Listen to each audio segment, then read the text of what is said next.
evening, viewers. This is Revival House Talk Show, and I'm your presenter, Patricia Warui. And thank you for tuning in. Yes, we are here to engage with you, to influence, to educate, but most of all, to enable you to empower yourself to be able to represent your community interest in a much more responsible and self motivated way. Yes, you. Right. Today's topic is a topic that we all identify around. We are discussing how to manage our mental well being. We are going to discuss anxiety and depression. To me, with the studio, is a very inspiring person. She's so passionate in changing her world, making a difference, making a positive change. She is a psychotherapy, a counselor, and she's a co-founder of a social media platform which inspires to engage people and to inform people about mental health awareness. Right? Help me welcome Debbie. Debbie, welcome to the stage. Thank you, Patricia. Thank you so much. It's good to be here. Good to see you, Debbie. Right, Debbie, 2 minutes. Tell us, who is Debbie? Right. So who is Debbie? That's a really good question. So Debbie is a psychotherapist. So my profession is a psychotherapist or a counselor, however you want to see it. I've been working in this field for about 7 years now. I specifically do integrative um, counseling and psychotherapy. So that involves an approach that we call CBT, which is cognitive behavioral therapy, and person-centered counseling and attachment theory. So that's just a little bit about me. And so I guess that's it in terms of my profession. Oh, wow, great stuff. Right, before we dive into our topic today, what inspired you to pursue this professional? So what inspired me, actually, believe it or not, I wanted to be a lawyer. You know, my whole entire life, when I was young, I used to say, I'm going to be a lawyer. I'm going to be a lawyer. And then something changed and shifted for me. I went to uni. So I did psychology and sociology at uni, and I loved learning about the human behavior. So I really loved it, really enjoyed it. So I decided to pursue and just stick to psychology. And then from that, it took me a year to really figure out what it is that I wanted to do. I wasn't so sure what I wanted to do with psychology, because what you don't hear a lot is when you do psychology, you actually have to specialize. You're not just going to get a job straight away. Yeah. So you have to really specialize in something. So I decided to volunteer. So I worked with ex-offenders, so people who are just released from jail or prison, and trying to integrate them back into society. So working with their probation officer, helping them with CVs, helping them with their emotional well-being. And that's how I started. And I realized, actually, this is something that I want to do. I want to help people. And then I started to really research and identify with how difficult it is within the Black community, that people are suffering, but they don't, because most of the people that I worked with were Black people, that were coming from prison. And I realized how it is very difficult for them emotionally and psychologically. So that's what inspired me to go deeper into it. Right, Debbie, am I rightfully to say that this was the genesis of your platform, Insight? Yeah, absolutely. That was when I started. That's basically my passion is for Black people. My passion is to empower Black people, to inspire them, and to bring awareness to specific issues that we don't really talk about a lot. And we find that a lot of the times, dysfunctional families, there's mental health that goes on, situations break down with people. So I was so passionate about bringing that awareness so that our people can move forward, so that we don't perish and we don't suffer in that way. So breaking stigma was very much a part of, insight, what's the word I'm looking for? Insights movement of just breaking that stigma. Right, and I can see you're really, really doing a great job there. Right, our topic for this week is anxiety and depression. Right, I'm just going to ask straight away, what is anxiety and what is depression? And how do you separate the two? Okay, so anxiety and depression are forms of mental health problems.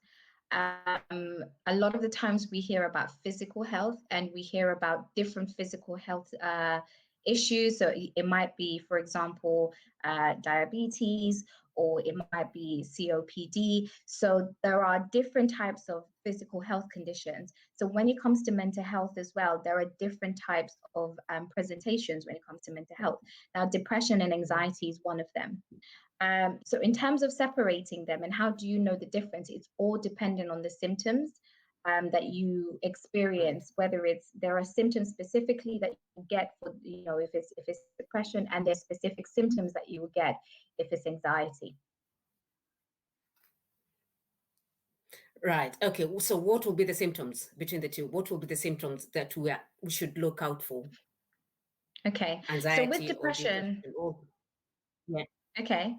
Sorry. So with depression, the symptoms may include a feeling of hopelessness, feeling of worthless, feeling unloved, feeling like a failure, which then these feelings will kind of bring on a sense of sadness and a sense of feeling quite low. So there are some physical conditions that people experience that include loss of appetite, overeating, lack of concentration. So, and in terms of just feeling tired, sleeping, maybe you're lack sleeping, or maybe you're oversleeping, you're sleeping too much. There's a decrease in sex drive as well, sometimes when it comes to depression. And sometimes people can feel aches and pains. So these are just some of the symptoms that people experience. But what I want to make clear is that sometimes people may have these symptoms, but just because you have these symptoms doesn't necessarily mean that you have depression, right? So depression is more than just a feeling of sadness of 1 or 2 days, or having these symptoms 1 or 2 days. So depression is literally experiencing at least five of these symptoms for a period of time. Right. So we're talking perhaps over a period of 3 weeks, 4 weeks, and you're just literally experiencing this. And sometimes in severe cases, people might start to have a sense of hopelessness and have what we call suicidal thoughts. So they don't really want to be here. They feel that life is not worth living. So that's just depression. Right. In terms of anxiety, I know you've explained to us.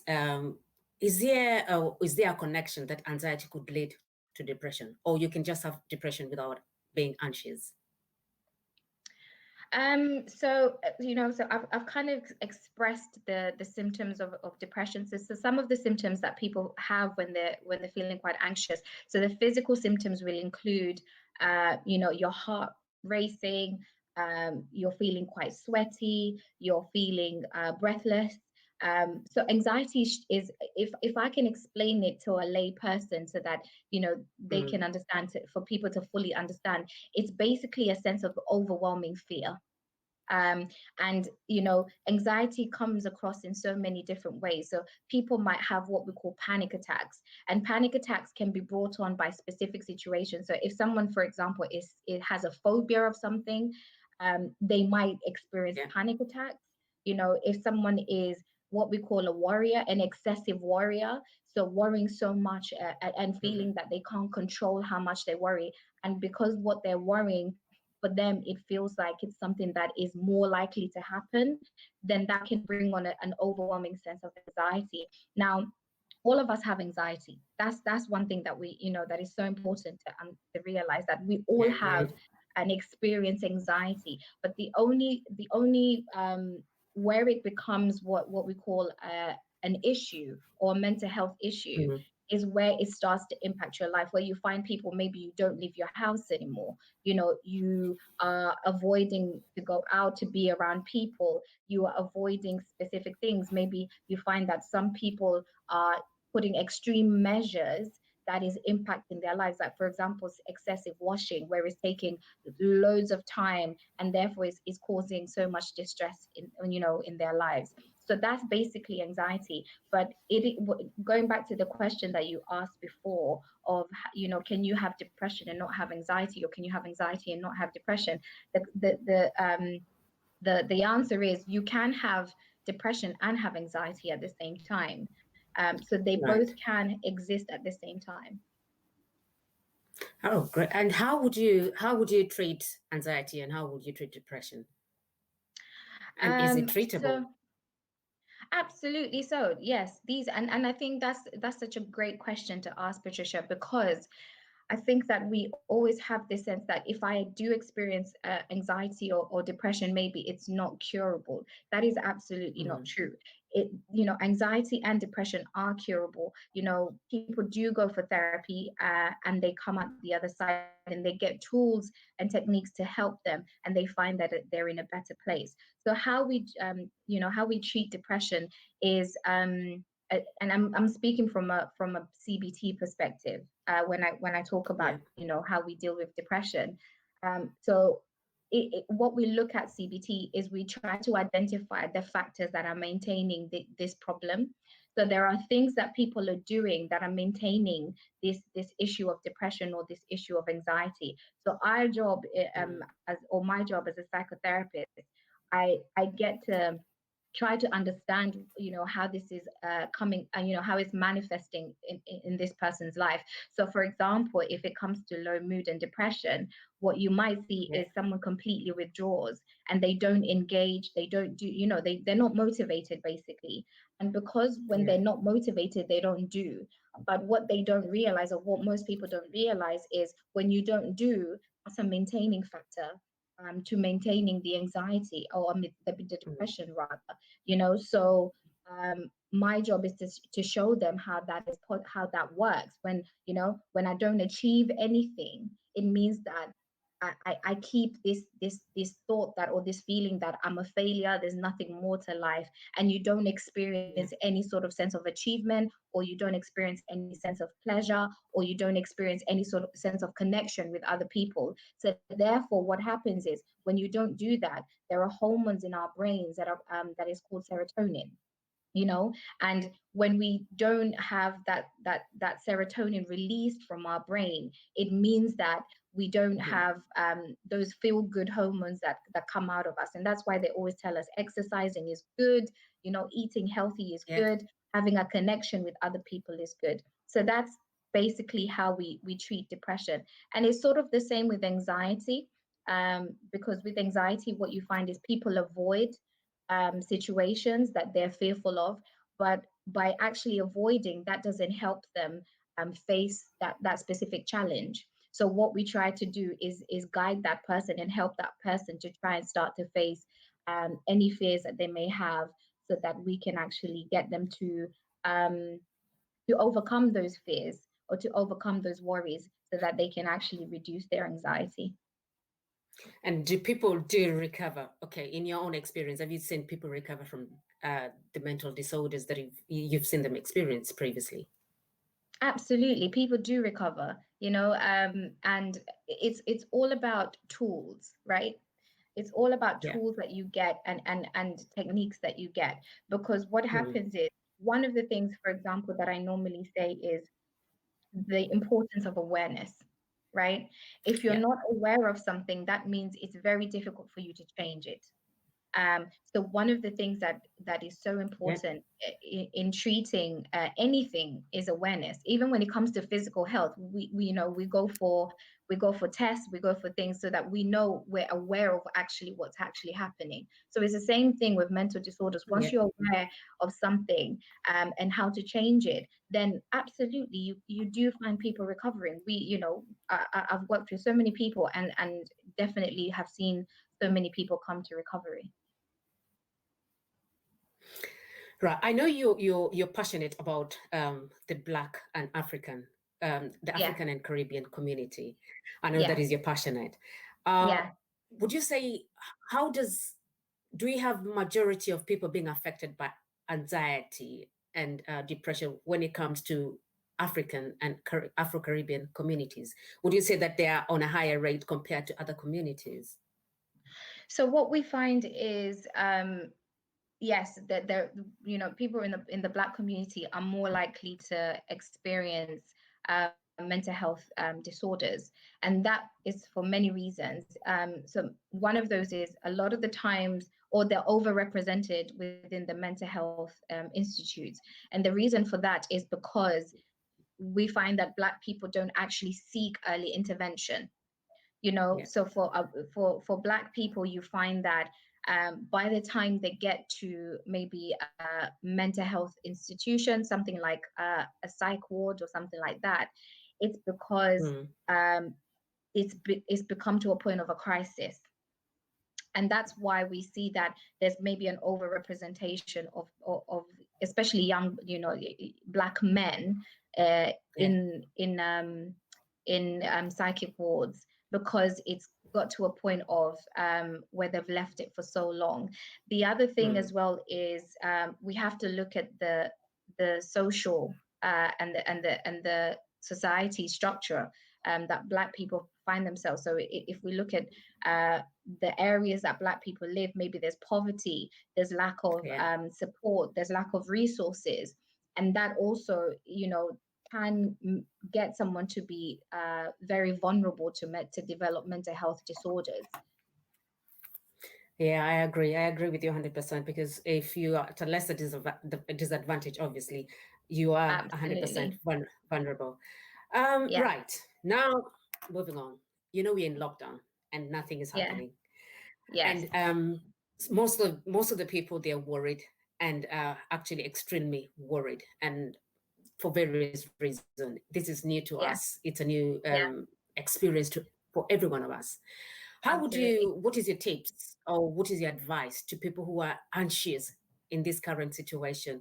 And how would you advise them to manage? How will they manage or be able to manage their mental well-being at this current situation? What would you advise them, or what is your tips around this?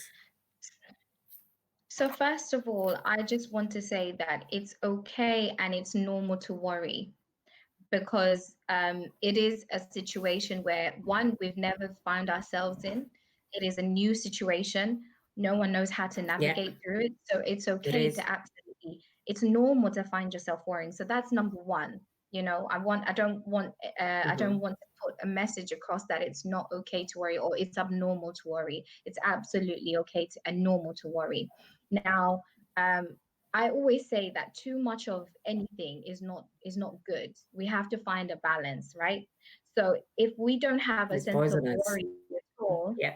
exactly. If we don't have a sense of worry at all, that I'm not worried about anything, that means you can put yourself in a dangerous position. You're not really taking care of yourself, or you're not really being in touch with what's going on so that you can protect yourself.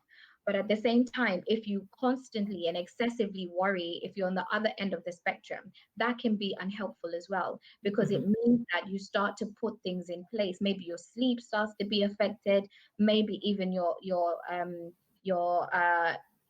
activities are affected. Maybe even if you're in the house with families, you find that maybe perhaps it's, there's arguments going on because of how the measures that you want to put in place, but everyone else doesn't want to follow those measures because they think it's excessive or it's extreme. So Yeah. the way Yeah. to try and manage your worry is practice being in the here and now. That's number one. Practice being in the here and now. If you're not experiencing any symptoms, it's, bring yourself to the here and now and say, okay, I'm not experiencing any symptoms. None Mm-hmm. of my family is sick at the moment. So bring yourself back to what you see in the here and now. Yeah. And Right. then the other thing as well is to limit the amount of information that you're taking in about this whole situation. So, Would you don't watch news 24/7. Sorry, let me just ask you, when you say the amount of information, are you suggesting negative information that would have an impact on your mental well-being? Is that what you're Absolutely. I referring mean, to? absolutely. Yeah. And you know, at the moment we're receiving, you know, on your WhatsApp, you're receiving information about conspiracy theories, about, you know, what is COVID, how did it get here? It's in the air, it's all these. And then you know, your news 24/7 is about how many people are dying, unfortunately. So you have to be able to put a barrier and give yourself boundaries to how much Mm, information you're receiving, right? And that is totally up yeah. to you. Because I mean, I've heard of people say, you know what, I just watch news in the morning and that's it. You know, once I watch news in the morning, I don't really want to watch it again. You know, some people will say I will miss a day and then watch the news the next day. So it's totally up Mm, to you how you, but put some boundaries when it comes to the information that you are receiving. That's very, very important. Yeah. And then the other thing is, remember what you can control, what is within my control, and practicing to let go of things that I don't have control over, right? So there's this mhm. you know, slogan that people use that says let go and let God, you know. So if we Yeah. try to let go of the things that we don't have control over, and just, you know, if you're someone of faith, just place those into God, because we don't have control over that. So the thing is to just focus No. on the things that you do have control over. And then the other thing is, the things that you do have control over, don't worry about them. Try to problem solve if it's a current situation and it is a problem. So what I mean by that, Patricia, is at the moment so many people are out of work, right? So many people don't Yeah. have maybe Yeah. the you know, the businesses. So that is a current situation, and there are measures that have been put in place for people to try and help them. So rather than worry about it, right, because worrying is basically worrying about something without a plan of action, because it's something that is happening in the here and It's true. now. The best thing is to find out how can I make how, what is the resource that's out there for me, what can help me during this period. So, you know, the things that you do have control over, take control over that and try and put some problem solving skills in those situations. Right. Would you suggest that people should start talking rather than bottling in their feelings and hiding themselves and just sharing? Because I believe they say a problem shared is a problem half solved. Would you advocate Yeah. for that, Debbie? Absolutely. Speaking, especially in this period, because we're all sort of in the same boat, you know, even though the situation may look different for other people, we all can identify with, you know, being on lockdown. We can all identify with, Yeah. you know, maybe not seeing some of our family members, you know, and so we can all identify with such things because we're all in this together. So it's okay to reach out and speak to someone. That's very, very important, because there's, you know, there's healing when you release what it is that you're carrying, and sharing that with Yeah. someone else. And there are resources out there, you know, there are there are organizations or services out there that are open for people who are worried or who are really anxious, or people who've lost their loved ones through this whole situation. There are resources and Mm. services out there to help you. Right, Debbie. I know probably you're professional. You must, or you, as you've said, you deal most of the time with adults. Have you Yeah. ever come across children who've experienced anxiety and depression, and what are their symptoms? What is their behavior? Um, So you're absolutely right. So mostly I work with adults, but Yeah. within working with adults, you know, adults who have children, you know, we have to check their well-being, see that they're okay. But when it comes to children, what we find is there is an Hmm. alarming number of children who actually do experience mental health issues, but unfortunately, it's not recognized, or it's not detected for most of them. So you find that they realize maybe people when they get to adulthood, they realize that maybe did go through something when I was younger and I needed support when I was younger, but this thing has been with me all the way into my adulthood and I need to actually, seek some help. But there absolutely, there are definitely symptoms that you can look out for when it comes to, mental health, mental health issues in children. So some of those is, isolation, when the child is kind of isolating themselves. And some of the symptoms will be the same as adults, kind of. So the sense of isolation, maybe there's behavioral issues, whether it's at home or whether it's at school. Maybe they're, you can tell from their demeanor, maybe their demeanor has changed. They're no longer the the happy or bubbly person that they were. So maybe that.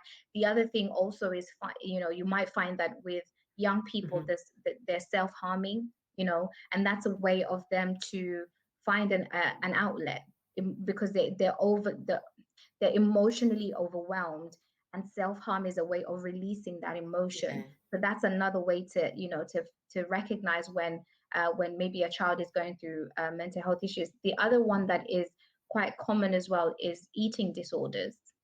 When you see that your Yeah. child is probably eating and purging. So what that looks like is, they eat. It could be either they eat so much and then they make themselves sick, they throw up, or it could be they just restricting food. They're restricting the amount of food that they're eating. So with all these things, I think it's for a parent to kind of be aware of that. Again, it's for a period of time, right? So it's not that when your child is Yeah. just isolating themselves for 1 or 2 days, then you kind of start worrying, but it's something that you've probably observed for a period of time where these changes have happened.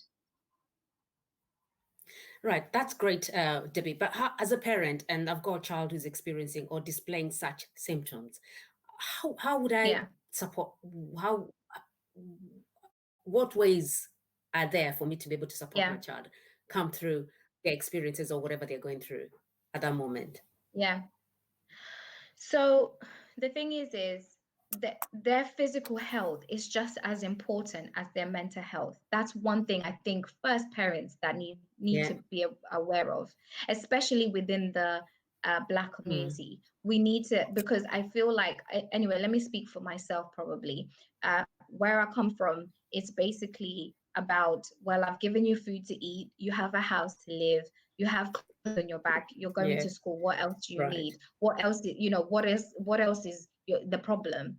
Why are Yeah. you sad? You're not life, you haven't even hit life yet. Why are you sad? And I think what we forget is, at that time, whatever that child is going through is big for them. It may not be big for you because you've gone through life and you've experienced more in life. So your way of looking at it is different from them.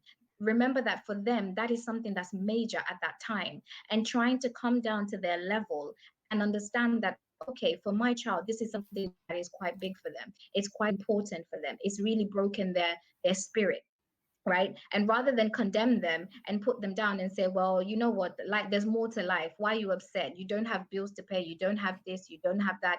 You're okay. Rather than do that, is try to understand, where are they coming from?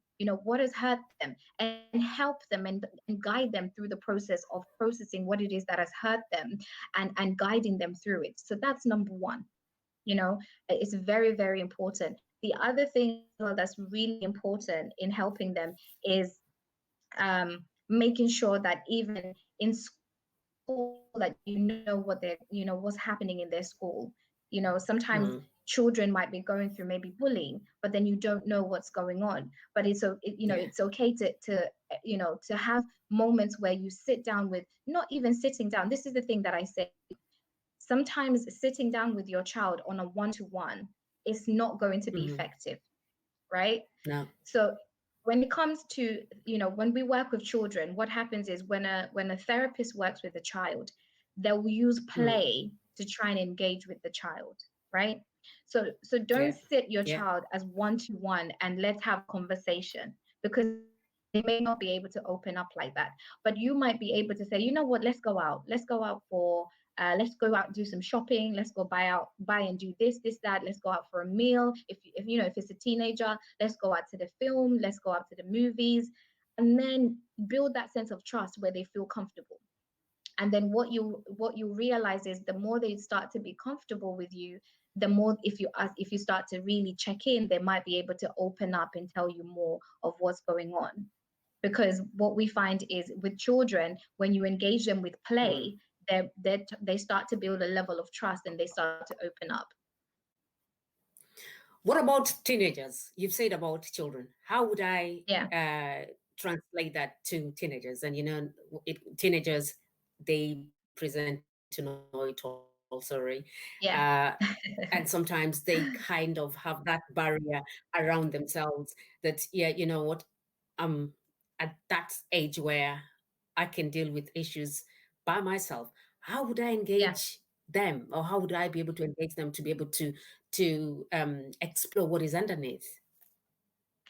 I think the other thing is it comes down to parenting and parenting style. And I really want to speak to parents, because I think that we focus so much on the teenagers and we forget the parents. One of the things, especially when it comes to African parents, right? Mm. One thing I think that is so clear is your background of upbringing is completely different from their background of upbringing. So there are certain things that they will never be able to understand, that they will never be able to identify with, right?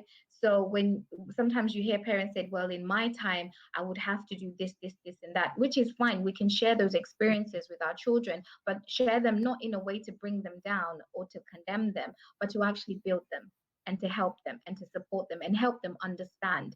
When there's a communication level of understanding, because I find that Yeah. sometimes parents also, as parents, you don't know it all either, right? And it's okay. Nope. It's okay to say, you know what, I am struggling. How can we work through this together? Because your behavior is this, and I am struggling at the same time. So let's come together and figure out how can we deal with this?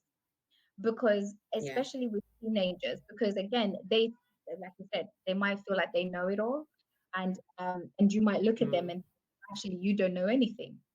But in that moment, how Yeah. can we communicate, right? How can we communicate Yeah. and come to a place of understanding? Because I think that the generation that is of today, it's not about you listen and do. They want to be involved. They want to have that communication. They want to have that understanding. And the way you build communication is, they need to feel loved. They need to feel like they can trust you. They need to feel understood. They need to feel like they're valued, whatever they say. And that's really important. What they're saying is being taken on board and is valuable. Being interested in their interests, that's also really important. Are you interested in their interests as a parent? And Yeah. just, being open. And again, it goes back to building relationship. That's so different. And I think for me, that's the main point, is building relationship to the point where if I am feeling something, I can, as a teenager, if I'm feeling something, I can go to my parent and talk about it, rather than feeling that barrier that I can't speak about specific things to my parent. Debbie, I cannot agree with you more than what you've said. I agree with you 100%. And I think you've said a very important topic, being self-aware, because I've got teenagers and I sometimes unknowingly or unconsciously, I've compared Mm, the way I was brought up to the way they're supposed to behave. And I think sometimes this is where we lose them, and they can never be us, neither can we be them. I think no. it can be part of their journey, but it's acknowledging they're living during their own time right now. And I think it's supporting them through. And I agree with you 100%. So what you said is so important in terms of trying to understand what they're going through and support them through it. But the question you've got to ask yourself is, how do you get to a level of understanding, right?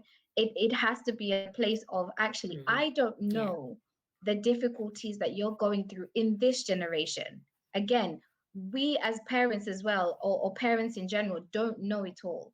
There are some things as a parent that you can learn through talking and being open to say, you know what, I actually don't understand some of the struggles that you experience in your generation. So let me know. I want to Yeah. learn so that I can see if there are there any similarities, are there any differences, and Yeah. how can we navigate through that? That's so important, and that comes through communication and not acting like I know it all as a parent, like I know, because you probably don't. It's true. I agree. And I think sometimes it's important to let their voice heard. How do we promote their voices if we don't give them that platform to express themselves? And I Yeah. agree with you Yeah, 100%, Debbie. absolutely. And the thing is I'm not saying compromise discipline. Don't get me Of wrong. course. You know, there Yeah. has to be discipline, and there has to be boundaries, and there has to be respect. So I'm not saying compromise that, but there has to be a good balance. And I know as a parent, it's hard to get that balance sometimes. And this is the thing. It goes back to what you said, Patricia, is it's all about Mhm. awareness. You have to be intentional as a parent to be aware, because when push comes to shove, yeah, when your kid Yeah. pushes you, it's very easy for you to go back to what you know, which is how your parents treated you or disciplined you as a child. So when push comes to shove, it's so easy to go back to what you know. But awareness is what is so important in that moment, to realize that, okay, this child is pushing me, and if it maybe this is the occasion where I might I might flip and do Mm. something that could break that sense of trust between my child and I. Because what one thing we have to realize is broken children become broken adults. So we are responsible in that time to create a safe space, so that they feel loved, they feel that they're valued, they feel that they can trust you. Because whatever they take on when they're children, up into adolescent and teenage years, those are the Mm. beliefs that they will carry even in their adulthood, and that's how they'll form relationships with other people, how they will present themselves to the world. Social learning, it keeps on going, transferred Abs- everywhere they go. abs- Absolutely. And it's so important to, so some of the factors that, that I think parents need to be aware of is, if a child has maybe any sort of long-term health condition or any sort of physical health condition, those are factors that can make that child be vulnerable to mental health issues. If a parent who had mental health problems as well, so problems Yeah. with alcohol, a parent who's been in trouble with the law constantly. So those are other factors that can make the child vulnerable as well. If there's a loss in the family, if they've experienced a loss of someone through death or through divorce or something Yeah. like that, or separation, those are also factors that can make someone vulnerable to mental health problems. Living in poverty as well, that's another thing as well. So, Mm. and there's the other thing of experiencing discrimination, perhaps Of they, course. Yeah. because of their race, because of maybe their sexuality, because of their religion. Yes. So all Religion. these Yeah. things, yeah. Right. Yes, Debbie. Well, I know we can discuss this forever. It's a very interesting topic, and I think we'll have to extend it some other time. But we have to Yeah, move on, unfortunately. Right. My yeah. next question to you is: how do we prepare ourselves mentally Mm, post down as we're moving on from lockdown period? How are we? Because it's going to be a new experience all over again. We have to yeah, restart. All over again. yeah. So how do we prepare ourselves mentally to integrate ourselves now towards the new experience that we used to have, but this is a new experience because this is it's going to be a new thing for everyone else. How do we prepare ourselves mentally moving forward? Okay. So one of the things that I think is so important is whatever you're doing now as well is going to help you prepare for what is to come as well. So even though you're in the house, to keep your mental well-being, up, and to keep it healthy, um, have a routine. Keep a Mm. routine. Even though you're at home, make sure you have a routine. Make sure your sleeping pattern is good, that you have a sleeping pattern. Because what happens is, when we go out again and we're released to normality again, there's going to be difficulties if you didn't have a routine. You know, how do I assimilate back into society after being, you know, being away for such a long time, and away from normality from such a long time. So keeping a routine is so important. Keeping exercise. Yeah. Go for your exercise. You know, we're allowed to go out once a day for exercise, whether it's a run, a jog, or a walk. Keep that going, right? Because what you want to do is, if we can maintain a Yeah. good mental well-being now, it means that post lockdown we can continue what we've already, the foundation of, you know, what we have Mm. already. Now, the other thing I think that might be difficult, or what we might see, so what we're anticipating on having is an influx of people who will refer to maybe psychological well-being services, because there's been you know, a lot of people who've unfortunately lost loved ones Yeah. through this period of time. So it's, you know, it's okay to, again, it's okay to seek for support. Yeah. Now, one thing that I want to say to everyone is, you know, you don't have to share with anyone that you are seeking support if you're not comfortable yet to share your testimony or to share your journey.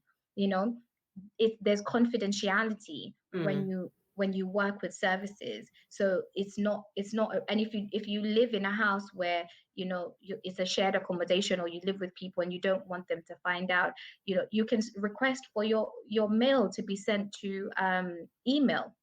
You know, your mail doesn't have to come through the letterbox, you know, so you can request for that to be sent to email. So it's okay to seek for help. So that's another thing, you know, seeking for support if you do need that. The other thing I think is so important as well is, normally I say, you know, we kind of you know, are experiencing a financial difficulty at the moment for most people, and that will probably be the case even after when we come, because businesses have been, you know, down for some time, so people are kind of struggling. But one of the things that I really, really, again, going back to having a plan, because this is a situation that's here and now, don't worry about it. Try and see if you can, you know, can you speak to any financial advisors? Can you speak to any, especially the job center? You know, the job center have advisors who will advise you, what is it that I need to pursue? You know, I'm in this difficulty, what can I get? What support can I get? So that also will carry on. So it's about being active to find the resources that are available, to find resources that are, you know, that are helpful towards you. That's what I would say. Yeah. Right. Well, that is very, very great advice there, Debbie. And I think before we end the show, you'll give us um, the resources, any resources that you know, we can air them to the viewers, and yeah, for them to access. Right. My final question to you, Debbie. Yeah, I know stigma is the big elephant yeah, within the Black ethnic minority when it comes to yeah, mental health.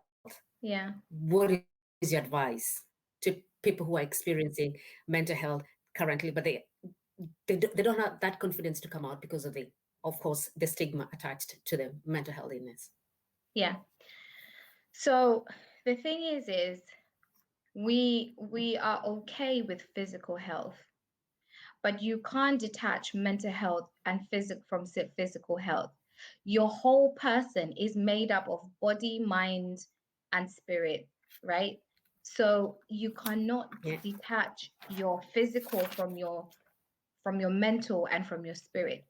For us to be whole, Mm. we have to be able to take care of all those three aspects. You have to take care of your body, you have to take care of your spirit, and you have to take care of your mind.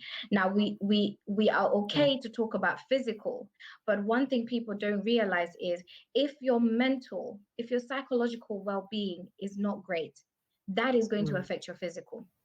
Because what happens is, Yeah. when someone is probably going through a period of depression, what we find is that their appetite is either affected, is either they restrict, they don't have the appetite of having food, so they lack the appetite, or they overeat, right? And so they don't become active. Hmm. And that if you have any sort of physical condition, long-term health condition, that could be detrimental to you. And also, you find that when people have physical health conditions, that will affect their mental well being. So we can't So separate yeah. these two. So it's okay if you No. can go to your GP and say to your GP, you know what, I haven't, I have these physical symptoms. It's okay because, like I said, it's okay to have mental health, conditions that you need support, with, because at the end of the day, again, I go back to confidentiality. It's confidential. No one is going to Mm. break that confidentiality. When you reach out to the services, they're not going to break that, and it's okay. And I think something that most people worry about as well, especially parents who have children, is if I go to my GP and I say to my GP that I'm struggling with any sort of mental health disorder, that they will take my kids from me. Yeah. That is one of the main The main. things that I feel that keeps, especially Black women from reaching out for support. Now, one of the things that I want to Mm. reassure you, if that is you and you're experiencing you're really struggling and you're worried about going to seek support because you're feeling that my kids will be taken away from your social services will be involved. One thing is, the only way that your kids will be taken away from you if there's a clear sign of neglect. Now, you find that parents who experience mental health issues, they're still able to provide for their children. They're still able to take care of their children, right? And before social services take your child away from you, there has to be a process. There has to be an investigation. There has to be something so extreme, Patricia, for the social services I agree. to want to take your child away from you, right? In fact, Yeah. what they really want to do is they want to support you because they don't want to take that child away because they know the impact of taking a child away from its parents. So they want to support you. So you coming out is even sometimes, in most cases, it looks like it's a good thing because, okay, this person wants to support, wants to really become better, to keep, Mm-hmm. to take care of their child. So they're not really going to be all of a sudden, if there's abuse, that's when you'll find that definitely social services will get involved. Yeah. If there's neglect, maybe they're not going to school, they're missing days in school, they're not eating, maybe they're not going to doctor's appointments, dentist appointments, all these things, then, or if there's emotional abuse where the environment that they're in is not emotionally conducive for them, that's when you find that social services get involved. But if all these things are being provided for, which, to be fair, in most cases we find, parents are still able to take care of their children, Yeah. so yeah. And I think that is a very, very great point you've touched on, Debbie, and that people should not stay locked them in because they're thinking, you know what, because of my mental health, this is what's gonna happen to my family. And I Yeah, think most of the thing that social services endeavor to do is try to keep that attachment. And if you're willing to seek the support, I think that will be a very protective characteristics, and that is a yeah, very good point towards yeah, them and you being offered that absolutely. support, because obviously it is not self-inflicted. It is through circumstances that you found yourself in that situation. And I think we should, sometimes it's myth. There's Yeah, myth out there. And if you don't know, there is information. And hence you absolutely. being here with us and telling us the truth and what is out there Yeah, and what is accessible. Debbie, absolutely. thank you so much for your time and for your wonderful, wonderful session. Right. You're welcome. Before we go, I would like you to tell our viewers how can they get in touch with you? How can they get involved with your platform, with the kind of job you're doing? Because I believe you're doing a fantastic job, Debbie. Thank you so much. So I am very much open to receive questions from anyone who, wants information, or maybe there's something that I haven't quite touched upon or we haven't touched upon in this talk. So the way to reach me is, so we have an Instagram social page. Is called Insight. So that's INSIGHT_AIE.